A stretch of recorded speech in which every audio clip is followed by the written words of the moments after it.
So officially launch na nga ang Google Pay dito sa Pilipinas. So ibig sabihin nun, pwede mo nang i-download ang Google Wallet sa Play Store nang hindi mo na kailangan dumaan pa sa third-party apps para lang ma-download to or i-download yung APK niya. So paano mo magiging convenient sa atin tong Google Pay or Google Wallet?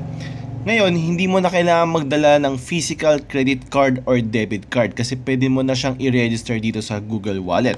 So kung pupunta ka sa restaurants or sa mga shops, pag magbabayad ka ng mga items or mga pagkain na binili mo, tap to pay na lang mangyayari sa terminal. Hindi mo na kailangang ipakita pa yung physical card mo. So ako, meron akong international na crypto debit card. So pwede ko siyang ilagay sa Google Pay and ito na yung ginagamit ko ever since. So based on my experience dito sa Pilipinas, may mga terminals na talagang gumagana na or nagsusupport na ng tap to pay. Although mga ibang terminals, probably kung older version ng terminals yung ginagamit nung commercial spot space na yon or shop na yon, hindi gagana yung tap to pay. But since lumabas na yung Google Pay sa Pilipinas, hindi ko sure kung masusupport na rin ba yung mga older version ng mga yon or hindi. Most probably siguro no, ang kutob ko is kailangan nila palitan yung terminal nila na mas bago.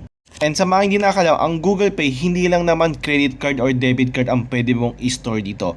Pwede rin yung mga loyalty cards mo, IKEA family card mo, mga membership card mo, or yung mga Sky Rewards, yung mga points na ginagamit or ni-reward sa atin pag lilipad tayo sa ibang bansa or domestic.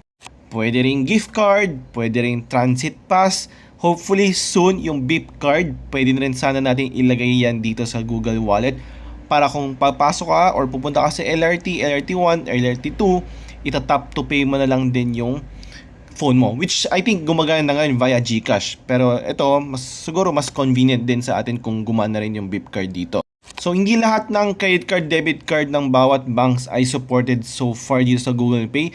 I know may listahan dyan, hindi ko lang memorize, pero for sure makikita mo yan somewhere sa ibang app or maybe dito sa TikTok. Again, based on my experience dito sa tap to pay na ginagamit ko, siguro 80 to 90% na mga pinupuntahan ko ay gumagana naman yung tap to pay nila.